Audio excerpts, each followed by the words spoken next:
That's me. You're probably wondering how I got here standing before one of the strongest champions in all of Pokemon history only using fire types. But first we gotta go back. Pokemon Diamond and Pearl have been renowned in all of Pokemon history to have the worst decks out of them all. In fact, that there are only 2 fire types that can be found here is completely absurd. So I decided to attempt to make it all the way to the very end only using 2 fire types in a hardcore nuzlocke.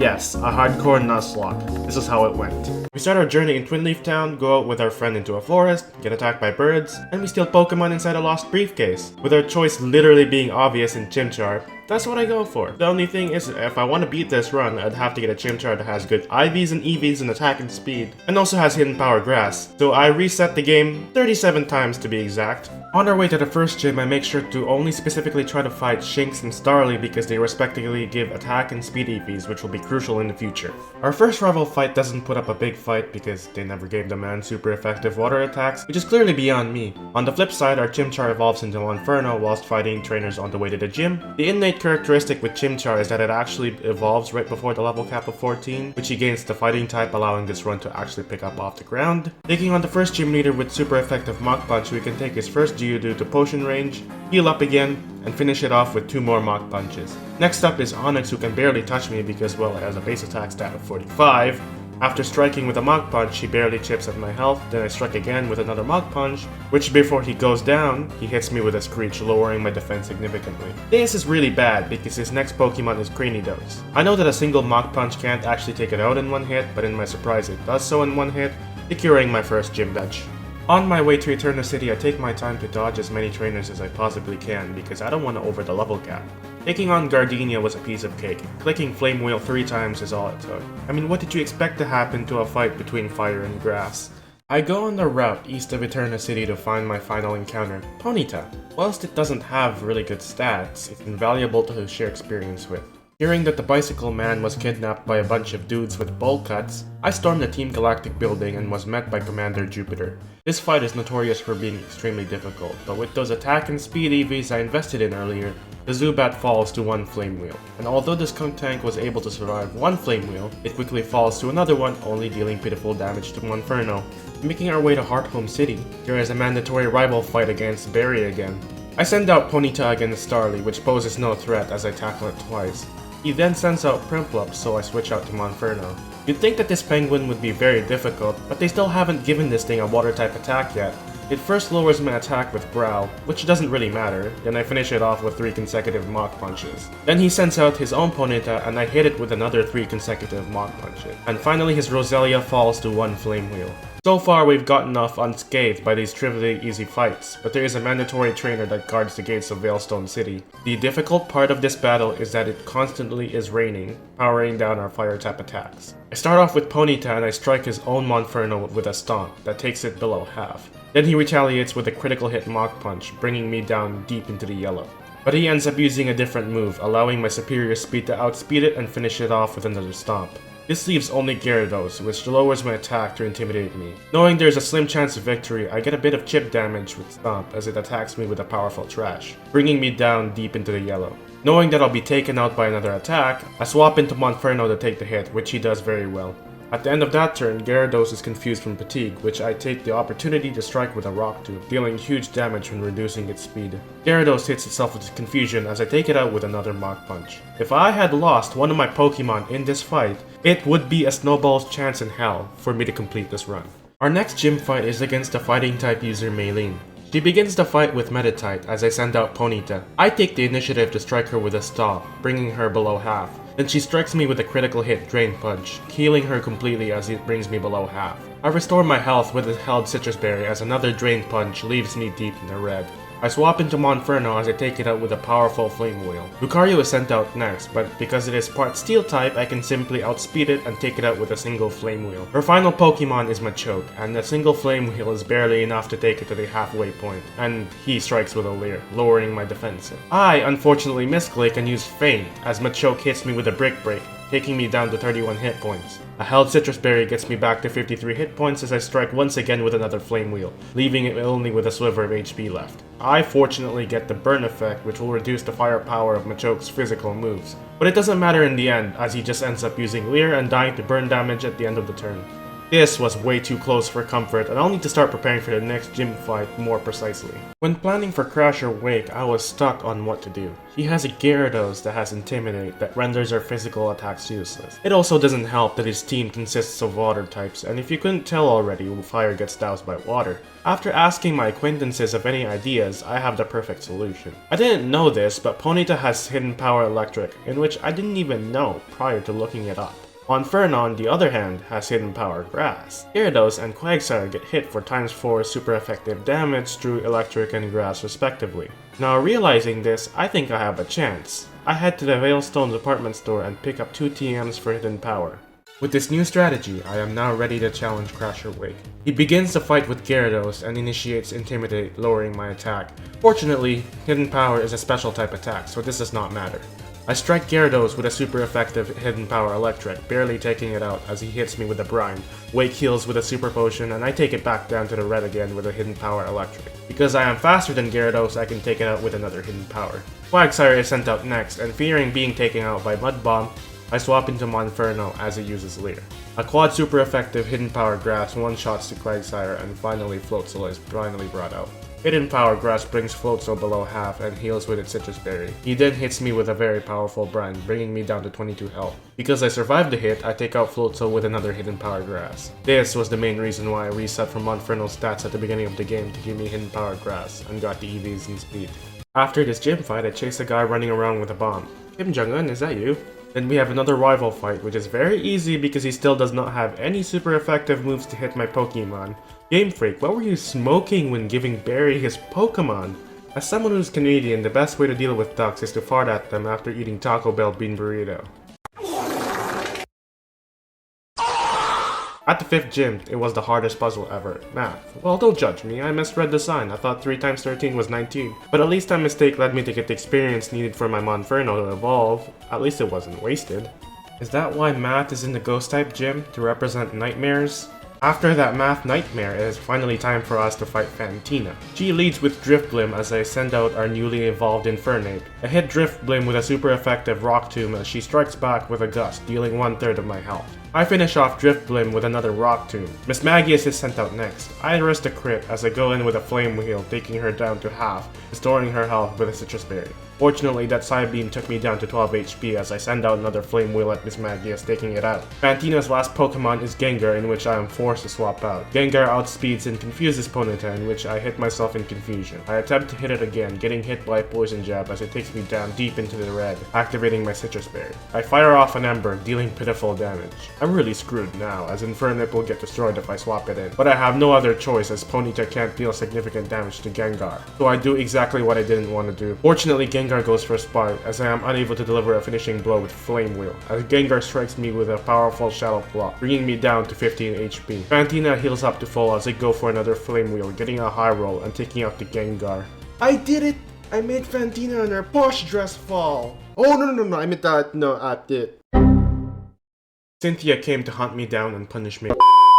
With my crimes left behind me, we arrive in Candice City and it is once again time to fight Barry. And this fight was trivially easy as Infernape swept his entire team with ease. Get a life, Barry.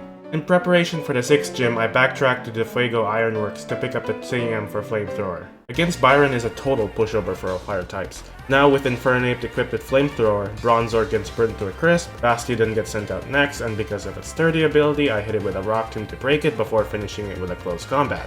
Next is Steelix, and because of its crippling weakness to its special defense, one Flamethrower is enough to take it out. Then as I meet with my peers in the Candice library, a loud boom occurs. The 3 of us split up to find the culprit. I head to Lake Valor and find the whole lake nuked. It must be that Kim Jong-un guy from before. Anyways, I put him in his place. Then I head to Lake Verity to meet up with Lucas as we fight Xi Jinping and put him in his place. Then I make my way into the snow to Lake Acuity, the last lake where I find Ali Khamenei, who gets put down. Having that threat dealt with, I prepare to take on the 7th gym. Before I fight the gym, I manage to reach level 40 and have my Ponyta evolve into Rapidash. I equip Rapidash with a held wide lens I got from the Veilstone Game Corner. Now I can challenge the 7th gym lead. I'll lead with Rapidash, and well, since this is an Ice-type gym, 3 Fire Blasts are enough to take out her first 3 Pokemon, and her final Pokemon, Medicham, gets taken out by a Fire Blast Stomp combo. Not exactly the hardest fight, but we need to go after Team Galactic before they acquire enough Dukes to blow up the world. I fly back to Veilstone City due to the reports that Team Galactic is in a Russian-controlled nuclear facility. I come up to one of their goons and try to beat him up for information, but he escapes and drops the card required to enter their hideout.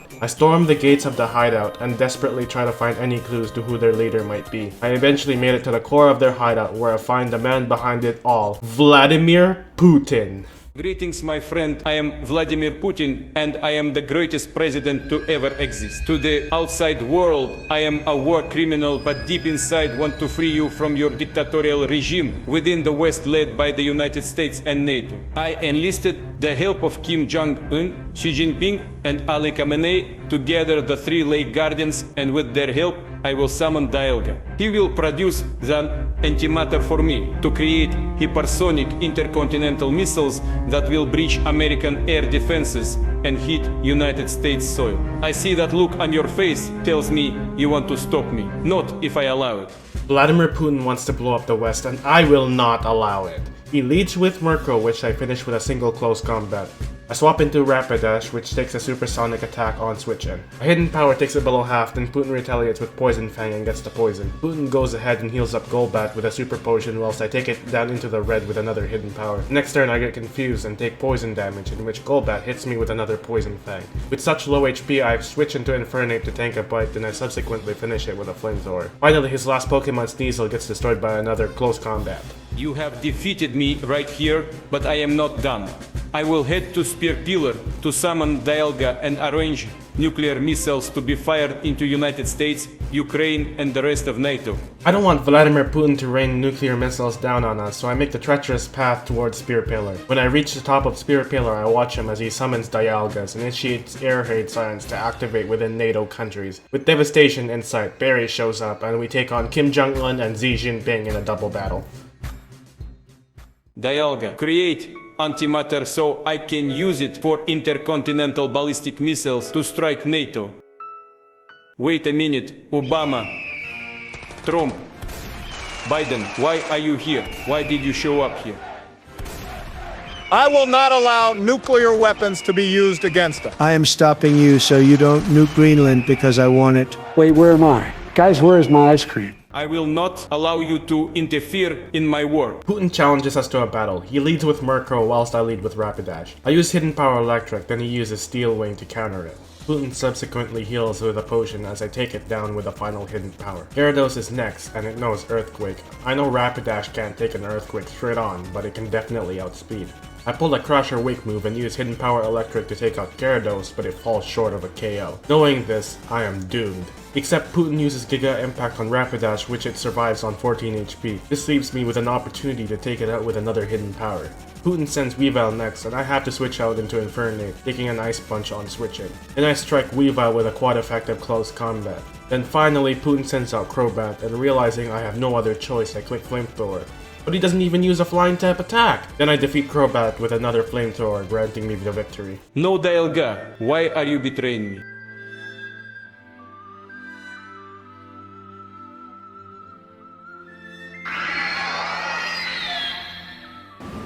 I will take my revenge one day.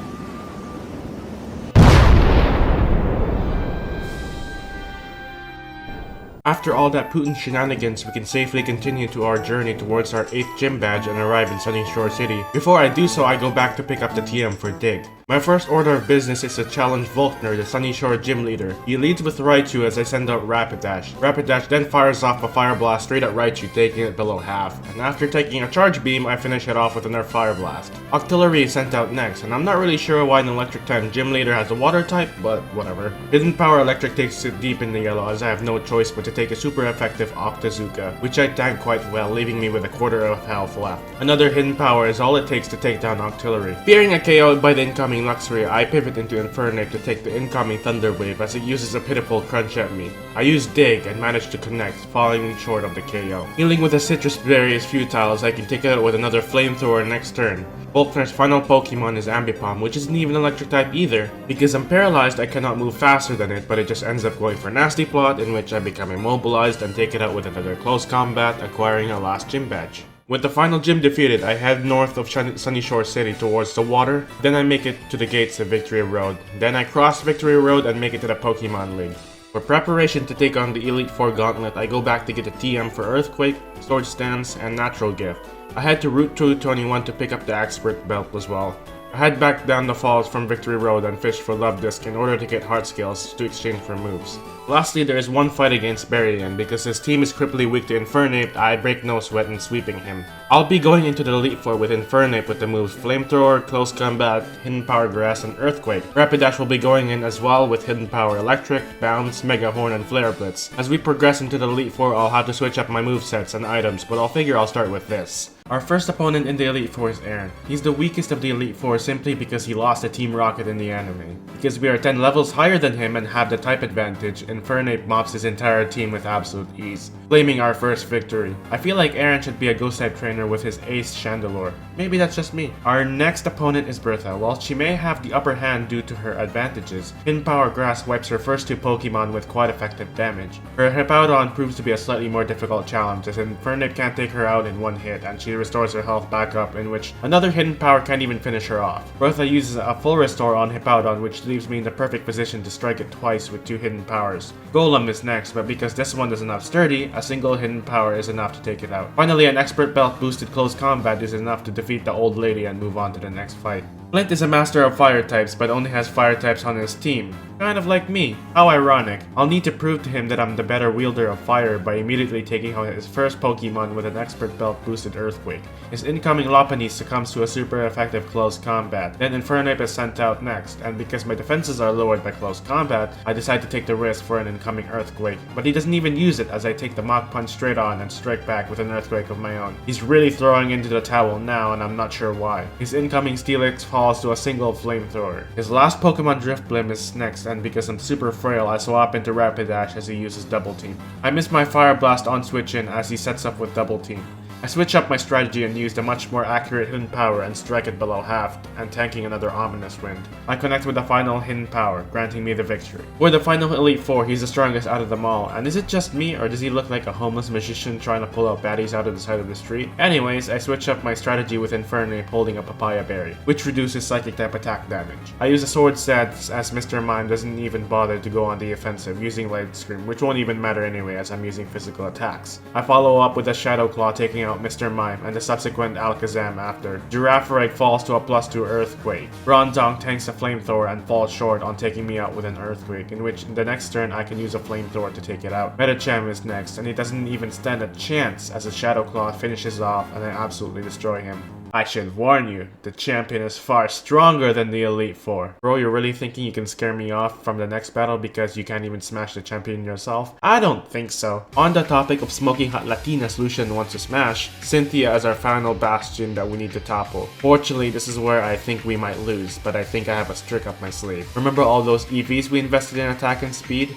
That will come critical in this fight. So naturally, I send out Rapidash against Spiritomb. Because I am faster and stronger, I can take Spiritomb out with 2 Flare Blitz. Gastrodon is sent out next, and because Rapidash's work is done, I get as much chip damage as I can with Mega Horn before falling to a Stone Edge. With a 5v1 situation imminent with the odds in her favor, Infernape is my only hope. Hidden Power Grass avenges Gastrodon as Cynthia sends out her second Water-type Milotic. Before this fight, I equipped Infernape with a held Pasho Berry, which reduces Water-type attack damage, so I'm guaranteed to at least tank one Water-type attack. First turn, Milotic uses Miracle, which doesn't even matter because I use Sword Stance. Next turn, I use another Sword Stance as Milotic uses Ice Beam, fortunately not getting the freeze. Then I use another Sword Stance as it uses Ice Beam on me once again. Now that I'm at +6 and faster, my low tick falls to a single close combat. Garchomp is sent out next, but because I'm faster and have heightened attack, it falls to a single close combat. Which in my calculations that wasn't even supposed to happen, but I'm not gonna complain. Her next Pokemon, Roserade, falls to a Flamethrower because it's a damn grass type, what do you expect?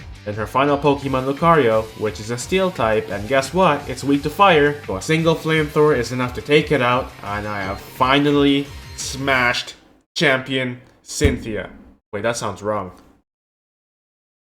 Those pesky Americans, always showing up to foil my plans. I'll take my revenge on those Americans. But first, Zelensky must be crushed. In order to do so, I'll need to find the Pokemon Necrozma.